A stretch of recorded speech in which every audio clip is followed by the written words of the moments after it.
Hello guys, welcome back to my channel. In this video, I am going to be sharing my top 10 quotes from books that I love with you. And hopefully some of these quotes can give you more of an insight of what these books are about and maybe persuade you to read them. So here are my 10 books. I have put them in no specific order whatsoever. Let's get started. So the first book, I'm so scared of this pile. It was so hard to get it to be straight without tipping over. Hopefully by the end of this video, none of it falls. So the first book I'm going to be talking about is Rebecca. This is my latest classic book that I've read. So let me give you like a 60-second what this book is about. So this book is about our main character, and the reason I say that is because she has no name. So I can't really be like, oh, it's about her, you know? It's about our main character who gets married off. Well, no, she doesn't. Who marries a guy who owns a town slash village slash island. I don't know, someplace like that. So he's basically rich. And so after marriage, she goes to live with him in his house. But over there, she notices the husband, Max, is starting to become distant. He is starting to become an annoying husband, which we do not like. Leave him, get out. And so she notices the reason is because he had a previous wife called Rebecca, and she is still lingering and she is still lingering in the walls. She is like, everyone's talking about her, everyone still remembers her. She's dead basically, she's gone now, so like he should be over it, but he's not. And so that is what this book is about, her living a depressing wife life with him. And the quote that I want to read to you guys from this book is actually pretty long. It is a whole paragraph. I just need to, it is fabulous. Packing up, the nagging worry of departure, lost keys, unwritten labels, tissue paper lying on the floor.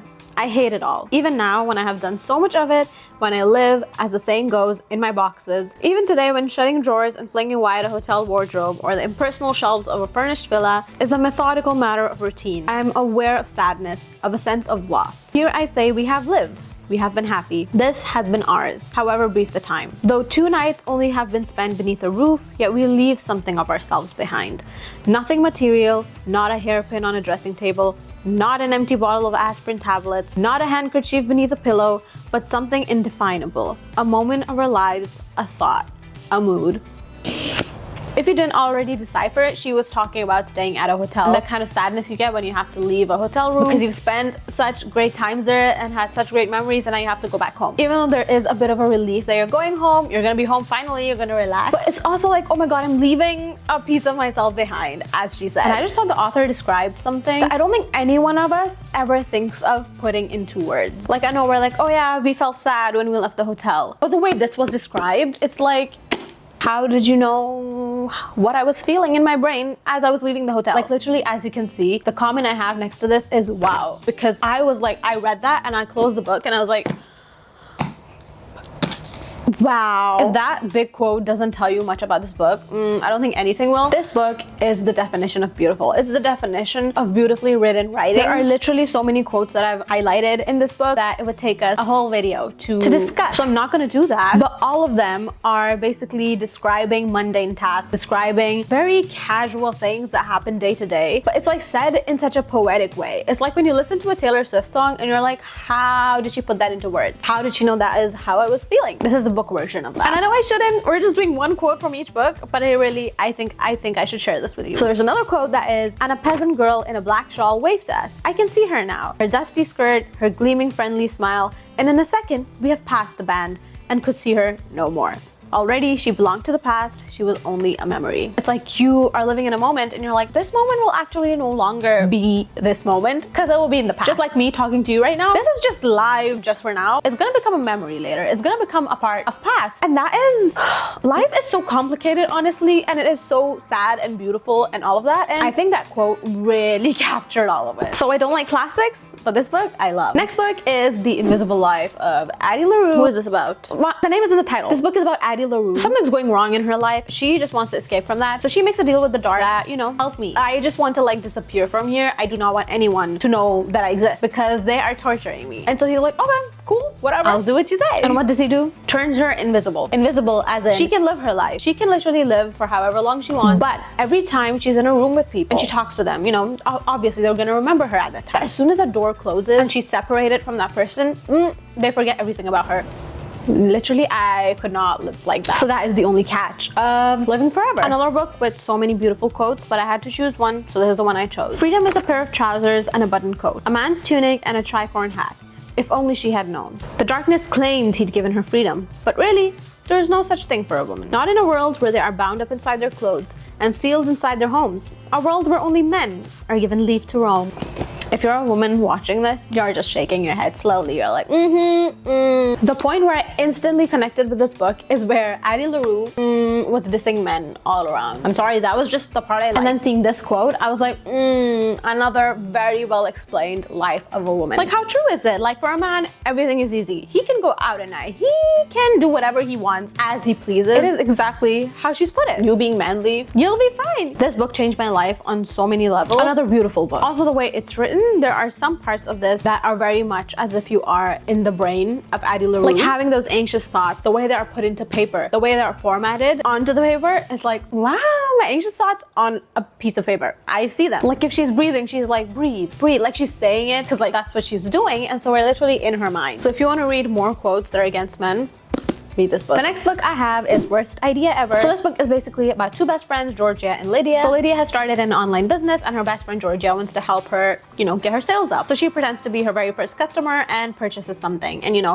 she's the first customer, yay! However, Lydia then starts to confide in Georgia, aka customer, and she starts talking about their friendship, Georgia and Lydia's friendship, as well as something involving a marriage. And so now Georgia's in too deep, she knows too much of what Lydia is saying, and now she's like, where do I go from here? And so now they have a difficult friendship, obviously. Before I read the quote, hilarious book, absolutely 11 out of 10, very funny. Ooh, yeah. Okay, so here Georgia is talking about her husband who has a flight to catch, and now he's left the apartment, and now these are her thoughts. When I get back, he scribbles something on the bottom. Hate not saying goodbye. Call you later. Love you. I tear it up. Then I worry, what if his plane crashes? And it's the last thing he ever said to me. So I fish the pieces out of the bin and put them on the side. This quote, first of all, it's so funny. Such a nonchalant thought. Just like, oh, wait, what if he dies? And it's the last thing I have of him. Let me keep it, just in case. And another reason I love this quote is because this put life in a specific perspective for me. It is so many times that we're fighting with certain people, with friends, family, whatever. So this quote made me realize every time you go to bed thinking, what if this person doesn't wake up tomorrow? Would you be guilty? I know that is deep and kind of sad and dark, but it helps you just be a good human, I guess. I think what I'm trying to say is never end a day with a fight. Obviously, that's like relationship manners or whatever, but like in any relationship, just makes you double think your thoughts and be like, maybe I do not want that. And so in such a funny and nonchalant way, this quote really says something very deep. So the next book is The Ballad of Never After, the second book in the Once Upon a Broken Heart series. I think everyone and their mother knows what this book is about. Let me try and summarize it for you. First book was basically about Evangeline and the Prince of Hearts, who is a fate, who answers the calls and prayers and blah, blah, blah, all that. And Evangeline wanted to save her fiance because he was being entrapped by her sister and he was gonna marry her instead. So she makes a deal with Jax, and this is the second part where the deal has gone wrong. Evangeline doesn't trust Jax anymore, and now another disastrous spell has been cast on the guy she was trying to marry. But this is the second guy, because the first guy, he was lame. He's out. This is the second guy now. That was very horrible, but hopefully you understood. Are we ready for this? She had been trying so hard to do the right thing, to make the noble choice, to be the hero, and she was exhausted. Related to this quote, way too hard. I don't know about you, but something in me when I read that line, it just makes me feel the exhaustion in the character, because I don't know, it's just like it's written so well. Like, she'd been trying so hard to do the right thing, so hard to make the noble choice, to be the hero.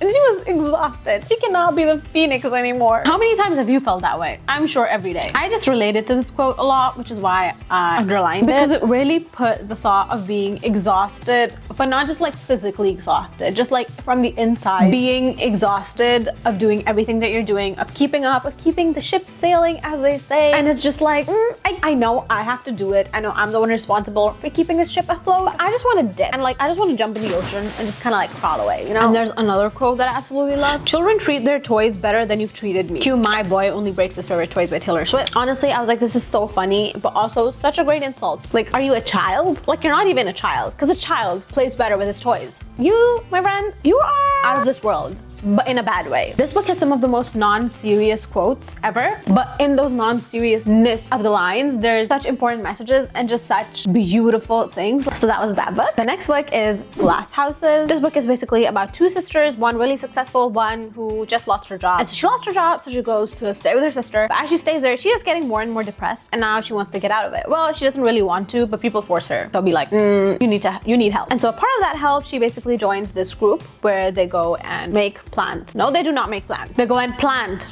plants in a glass house, as the title suggests. So it says, two estranged sisters, one overgrown garden. So the quote I have for you is, and I'm going to relish every moment of it, making love to Peter until midnight and letting him hold me as I fall asleep, reminiscing with my little sister and hearing her sing in the shower again. My mother's joy every time she hears my sister's name. The fact that I don't know where I'll be in 10 years, because why should that be so scary? I don't know what the future holds, but now I know for certain that I hold my own future. I finally learned how to let go. You can tell she has grown. It's so nice reading this paragraph because the character goes through a lot of deep, dark thoughts. This book really encaptures the hard times in life, the very bad state of mental health that people go through when life is literally just against them. And so reading this paragraph was very much like a, oh my god, I am so proud of this character. Also, in a way, I'm so proud of myself. You know, read this and then put yourself in the situation, as I do with every book, obviously. And the fact that I don't know where I'll be in 10 years, because why should that be so scary? I have a thing with teachers in schools now. You know how in schools or for interviews to get into a university, one question they would always drill into you was,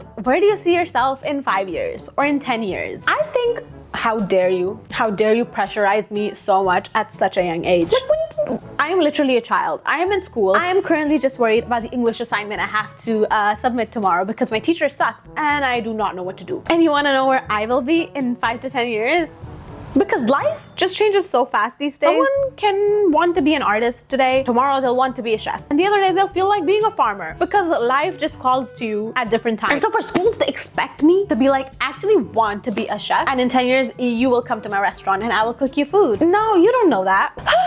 But I really like this quote. You can tell by that long discussion I had. The next book I have is The Roughest Draft, and let me tell you before I even get into this book, I hated this book. However, this book does have some nice quotes. So this book is basically about Katrina and Nathan, who were great co-authors who wrote books together, collaborated, and they had one of the biggest hits of their careers together. And so now people want more. People want more of them writing together. However, there has been something going on in between them, and they refuse to write with each other. They refuse to be forced into one place to sit and write, because something happened all those years ago that they're now not talking to each other. I did not really like this book, so I'm not gonna speak much about it. So let's get into the quote, shall we? He said, "Today isn't your entire life. Today is one day of your job. Do your job the best you can, then do the next thing, okay?" I think this is the most soothing line for anyone having a panic attack. How many times are we stressing over things that is literally just a speck in our life? Like literally it's so tiny and we are worried about it for no reason. And so the fact that it's plainly written that today is not your entire life. Like if you fail today, it's okay. Move on next day. Do your next step, do your next task. Do not fixate on this. And so on me not liking this book, I actually still surprisingly have a lot of quotes from this book that I have marked.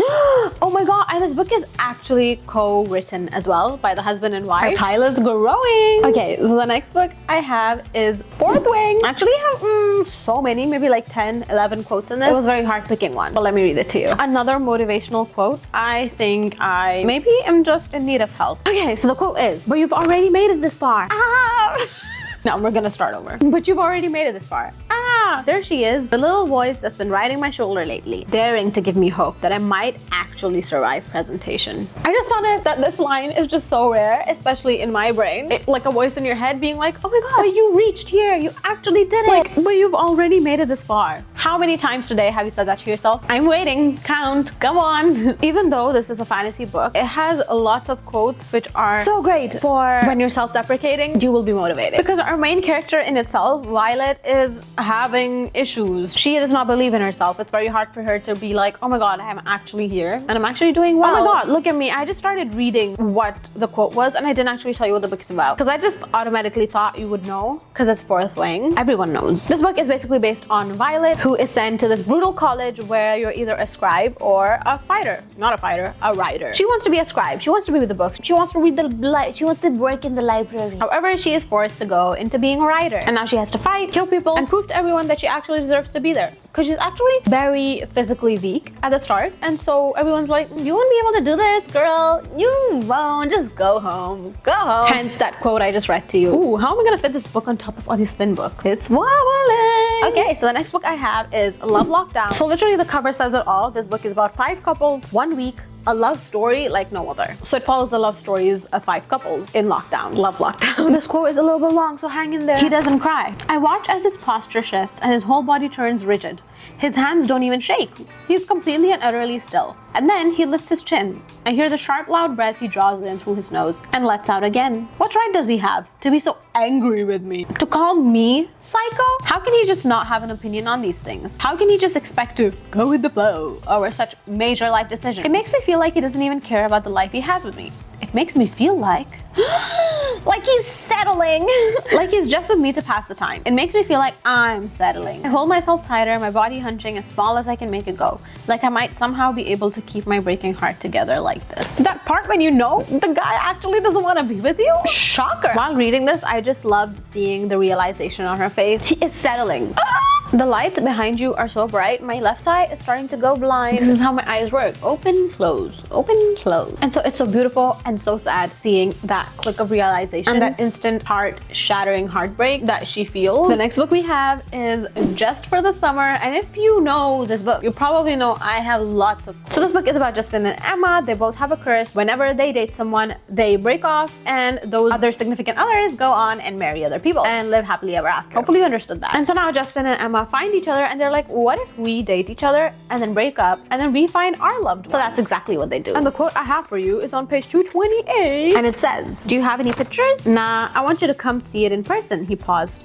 I miss you. I want to see you, he said again. Ugh. The breath in my lungs stilled. He was tired and stressed. It was probably making him a little more direct and edgier than usual, but there was something so primal and matter-of-fact about the way he said he wanted to see me. Like seeing me was a need. The way someone says they need to eat or sleep. To have someone that needs you. What is that like? I don't think I need to say anything more. Like, do you still need explanation? Like, seeing me was a need.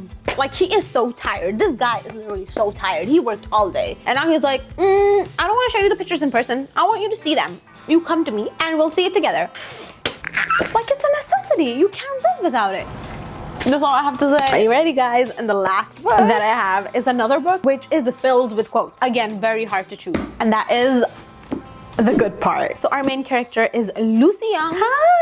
Who is in her 20s and is struggling with life. She lives in a cramped up apartment with roommates. The ceiling is leaking and she's like, I'm tired of this life. I literally want to time travel and switch to the good part of my life. So guess what happens? This one day, she goes into a store, plays with a vending machine. The next day, she wakes up in a bed next to a handsome man. Not Gingy! And she looks in the mirror. She is old. The guy is also old. She has time travel to the good part. Hire me to sell these books at this point. I don't think so, he says, glancing across at me. His eyes warm with affection. It's the same look my parents' dog, Banana, used to give me whenever I walked through their front door. He was always so pleased to see me. It makes a weight in my stomach shift because I can't remember ever being looked at like this by another human. Like, I'm sorry, comparing a guy's smile to a dog, that must be a very cute smile. This, I think, is the lightest, one of the lightest quotes I have. Others are literally so deep and so they will make you sob. I do not want to make you sob right now, so I'm not gonna read those. But when I read this, I felt this was such like a genuine, pure love that she was describing. Like, don't get me wrong, I love reading a guy's POV and seeing all the sweet things, but I also really love reading the girl's POV and seeing how that is put onto paper. Because for guys, you have like that cheesy stuff like, oh my god, she was the love of my life, I'll burn the world for her, and I love her. Blah. But from a woman's perspective, it's like different. Love, love, love, love, love. Ooh. So those were my top 10 quotes from books that I love. Also with some exceptions of books that I don't really love. Let me know if there's any quote in particular you really liked from any of these books. And tell me one of your favorite book quotes. I really want to know. If you like this video, make sure to give it a thumbs up and follow me on my social media platforms, yada, yada, yada. And I will see you in my next video next week. Bye!